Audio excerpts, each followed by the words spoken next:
All right, going to get to something right now. We've got something coming up next week at Martyrs.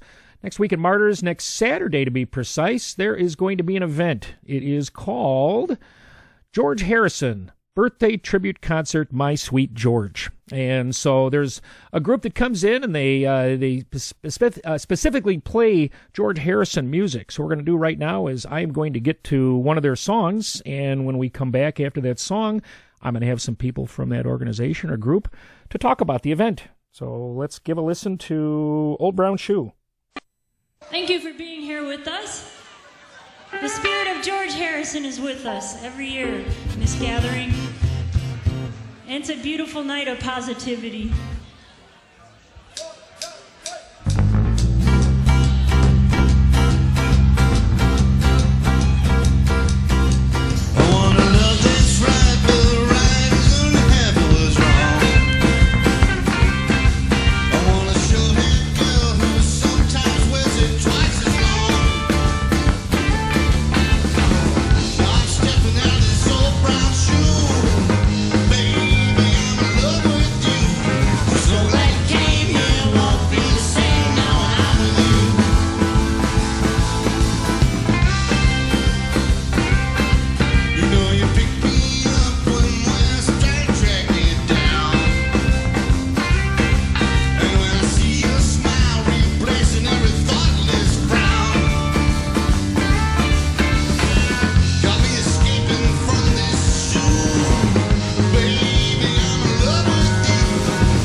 That's the My Sweet George Band doing the George Harrison song, Old Brown Shoe. And I have a couple members of the George Harrison Band on the phone with me or on the Zoom with me. I believe I have Ari and Clark. You guys there? You can call me Ellis. Ellis. Got it. Okay. Well, so this show, it's in its 9th year. So how has this tribute evolved since you guys started it? We've actually had a lot of different artists coming in and out, and some that are regulars that return. And we try to keep it every year, something new.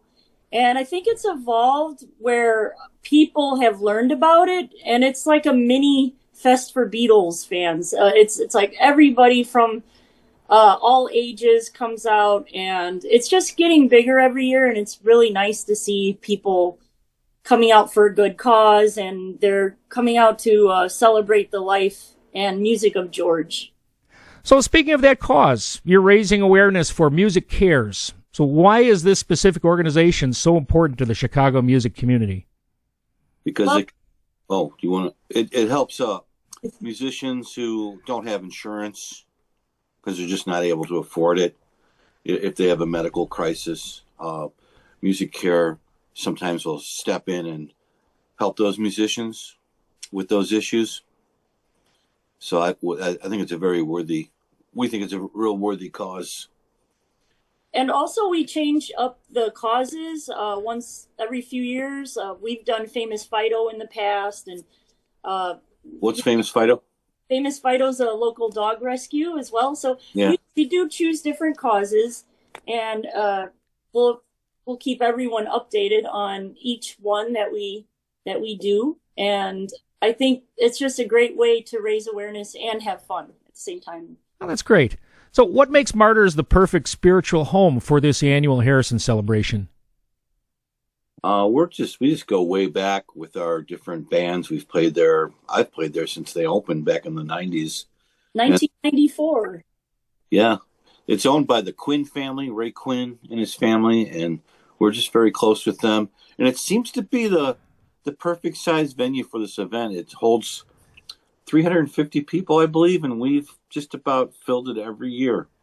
I think it works. That size is perfect for what we're doing. Oh, that's fantastic.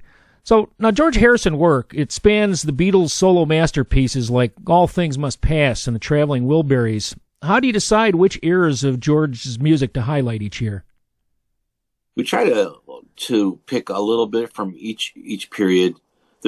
George did 26 songs with the Beatles, and then there's a whole bunch of solo material, and then I think there's 2 or 3 Traveling Wilbury records, so there's quite a few things to choose from. And then we try to divvy it up between us, the My Sweet George Band, and then our guest bands that come on. And we like to highlight songs you don't hear played by other bands, like sometimes B-sides and unusual songs that maybe George fans haven't heard before. Discovering a lot of, off the beaten path George songs. Yeah, that's fantastic. So you often host a wide variety of Chicago musicians like Phil Agnotti or the New Heartaches. Is there a particular guest performance this year that you're most excited about? There's a lot of different guests that we're excited about for different reasons. And some are returning guests, like Claire and Gigi Monaco of Sandalwood Sitar. That's always going to be like one of the most beautiful highlights of the event, because they're doing like a beautiful tribute to George and using the sitar music, and that's what George loved. So you can really, I think with that's always going to be like one of the highlights. But every year we have different artists. Like we have a new one. We have John San Juan. He's the leader of a band called the Hush Drops. They're a Pravda recording artist. So we're really excited to have him join us this year, which he's never done before. Oh, very cool. Yes. And we also have Blackfriar Social Club, and they're new to the George Show, and they're actually former members of Razor House. So it's a big musician family, a lot of local musicians that we highlight. Pierce Krask, he's an acoustic performance singer, songwriter, performer, and he's amazing. And there's just so many that we try to divvy up the songs to, that, like, for instance, Pierce is doing Handle Me With Care, like things that fit their style. So there's all kinds of genres as well in this show. Oh, very cool. Now, Harrison was known for his intricate slide guitar and spiritual lyrics. What's the hardest part about recreating his specific sound live? Doing the slide guitar parts. And we have our secret weapon, and his name is Mike Conroy. He's an incredible slide guitarist. You really got to have that happening, like you said, to create the sound. Slide guitar is a hard thing to do well, and Mike Conroy pulls it off perfectly for us. Very cool. For a listener who only knows Here Comes the Sun, what's the one deep cut that you're playing at the show that they need to hear? Fish on the There's a song called Miss Odell, which is the B-side of Give Me Love. And it's a song George wrote about a Apple Records assistant. And he said, if I write this song about you, I'm going to make you famous. And we've met her. She's very nice. She even watched us perform it one year at Festival for the Beatles. So we've done two in the past, which was written for Ronnie Spector, which I love that song personally as well. Buy some. Yeah, it's got like that 60s feel to it. And but this year we're doing Fish on the Sand, which is another one that you don't hear live. So I think that can really, I just love the feel, like sometimes 60s or the 70s eras, more even the classic George stuff from the 50s, like the old sound that's like rockabilly, because he's a rockabilly guitarist. Yeah. So we have or Shadow, which is a instrumental. Nice. Oh, that'll be great. Yeah, we try to please. I mean, you got your hardcore, you got your casual fans, and then, like you said, you got your hardcore fans who are coming to hear something. So we try to please them too with some deeper, stranger cuts, less heard cuts. Oh, that's great. Now, George often said, "I'd have been poor, or I'd have been poor if the Beatles hadn't hit it big." Beyond the music, what part of his personality or philosophy are you trying to channel on stage? I think the message of peace. What do you think, Eric? peace, love, and bringing people together.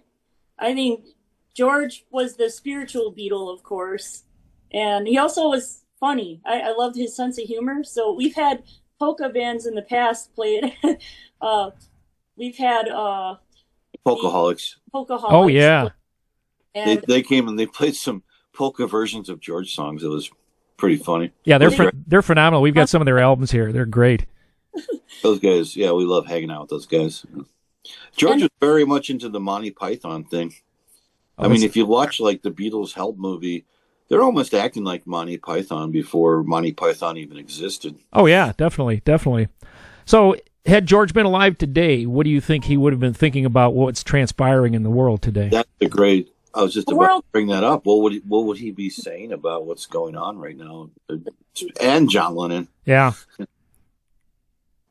That's our favorite view. I mean, they're all our favorites in different ways, but John and George were the ones that were vocal and seemed to be concerned about societal issues, besides music. Yeah, definitely. So this event is described as a joyful family reunion. How does the Chicago music scene's shared musical lineage play into the energy of this specific night? I think that we keep continuing. It would be easy for us just to go up and just have our My Sweet George band and just be our show, but we include lots of different Chicago artists, musicians into this event. So I think that's what helps make it stand out and keep the lineage going. Well, it should be a very exciting night. It's scheduled for next Saturday, February 21st. Doors open at 6. Show starts at 7. What time should people get there? I would say if you want to catch the first acoustic act, 7 o'clock. It is at 3855 North Lincoln Avenue in Chicago. If you want more information about the show, you can give them a call, 773-404-9494. You can get tickets in advance or tickets at the door, whatever you guys want to do. So should be a really wonderful show. And you guys, credit to you guys for putting on this fundraiser and raising money for all these wonderful shows, or these wonderful events that the reasons you're putting the show on for. Thank you, Mark. We appreciate you having us on. Thank you for having us. Thanks, guys.